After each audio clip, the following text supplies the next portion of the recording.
नमस्कार, मैं हूँ श्याम कुमार। एनसीटीवी न्याय चक्र में आपका एक बार फिर स्वागत है। मैं समय हूं। आज हम थोड़ी बात कर लेते हैं जनपद लखनऊ, जो उत्तर प्रदेश की राजधानी है। तो यहाँ पर आए दिन पुलिस की चेकिंग लगी। कभी कभी तो यहाँ के आरटीओ, एआरटीओ भी चेकिंग में लग जाते, लेकिन उन चेकिंग से क्या फायदा जिसमें कुछ ऐसे वाहन भी चलते हैं जो नाजायज होते हैं। आखिर उनकी नज़र क्यों नहीं होती? आपने देखा होगा कि शहरों में इस समय ट्रैक्टर और ट्राली की भरमार रहती है, और ये ट्रैक्टर ट्राली कृषि कार्य के लिए जाते हैं या कृषि कार्य के लिए होते हैं, लेकिन ना परमिट का झंझट, ना रजिस्ट्रेशन, ना फिटनेस, ना ही डीएल की ज़रूरत और ना ही नंबर प्लेट। प्रायः देखने में आया है कि ऐसे ट्रैक्टर ट्राली लखनऊ के विभिन्न मोहल्लों में, या यूँ कह लिया जाए उत्तर प्रदेश के लगभग सभी जनपदों के शहरों में इस तरीके से घूमते नजर आते हैं, जिससे दुर्घटनाएं होती रहती हैं। मोहल्लों में छोटी मोटी दुर्घटनाओं को लेकर तो स्थानीय पुलिस के मिलीभगत से मामले को सुलटा दिया जाता है, लेकिन हम उन नौकरशाही अफसरों से ये पूछना चाहते हैं कि आखिर इन ट्रैक्टरों में ना तो नंबर होता है, ना ही परमिट होता है, ना ही रजिस्ट्रेशन होता है और ना ही फिटनेस होता है, लेकिन ये किसके मेहरबानी से राजधानी लखनऊ की रोडों पर फर्राटे भरते नजर आते हैं। इतना नहीं, ओवरलोडिंग के नाम पर सरिया, बालू, बोरक, गिट्टी, मिट्टी, गोबर इत्यादि सामग्रियों से लबालब भरे हुए धड़ल्ले से चौराहों के किनारों से निकल जाते हैं, लेकिन चौराहे पर वो पुलिस नदारद रहती है, या वो आंख मूंद लेती है, या सुविधा शुल्क के सहारे मात्र 10, 20, 50 रुपये लेकर उनको फर्राटे भरने देने का लाइसेंस प्रदान करते हैं। और इन ट्रैक्टरों पर आज तक किसी का ध्यान नहीं दिया, चाहे वो गोदी मीडिया हो, चाहे वो सेपरेट मीडिया हो, चाहे वो यूट्यूबर हो, चाहे वो कोई ब्लॉगर हो। हमको ये बात आज इसलिए कहनी पड़ी क्योंकि बड़ा दुख होता है जब इन अनथराइज अवैध वाहनों से जब कोई बड़ी वारदात हुई, और ऐसा हुआ भी। हम ये नहीं कह सकते हैं कि वारदातें नहीं हुई, वारदातें हुई। वारदातों का एक खुला उदाहरण हम आपको सामने बता रहे हैं। वो ये कि दिनांक 26 सितंबर का वो दिन, जिस दिन देवी का वो रूप कहा जाता है, जिस दिन पहला नवरात्र हिंदू धर्म के ग्रंथ में, और हिंदू इसे खासकर बड़ा महत्व देते हैं। इसी पावन पर्व पर या इसी पावन दिन पर आपने देखा कि लखनऊ के ग्रामीण अंचल में एक ऐसा दर्दनाक हादसा घटा, जहां लगभग 20, 35, 10, 45, 50 लोगों का स्कोप का भाजन बनना पड़ा। हुआ यूं कि टंगा से कुमरावा रोड पर गद्दिनपुरवा के पास एक खचाखच भरी ट्रैक्टर ट्राली से,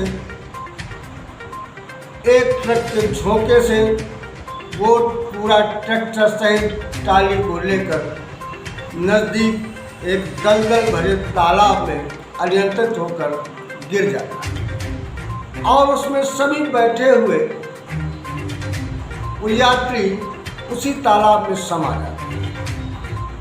घंटे बाद स्थानीय लोगों के कहने पर, फोन करने पर आला अधिकारी पहुंचते हैं। आनंद फानन में बुलडोजर के द्वारा उनको निकाला जाता है, कुछ गोते खाने लगाए जाते हैं। लेकिन लंबे समय के बाद आखिर 10 लोगों को मृत दिखाकर घोषणा कर दी जाती है और उसके बाद वहाँ पर लगभग 34-35 लोग की सूची स्थानीय थाने के इंचार्ज रविंदर कुमार, जो इटौंजा थाने से आते हैं, जो वो जगह जो है जहाँ पर यह नियंत्रित होकर गिरी थी, वो जगह थाना इटौंजा में आती है। तो वहाँ से वो पूरी लिस्ट बनाते हैं और दूसरे दिन मीडिया को जारी करते हैं कि 34 लोग इसमें घायल हैं और 10 की मौत हो चुकी है। इस दर्दनाक हादसे में लोगों का तो कहना है कि लगभग 30-35 लोग मरे होंगे, लेकिन हम इस न्याय चक्र एलसीटी में इसकी पुष्टि तो नहीं करता।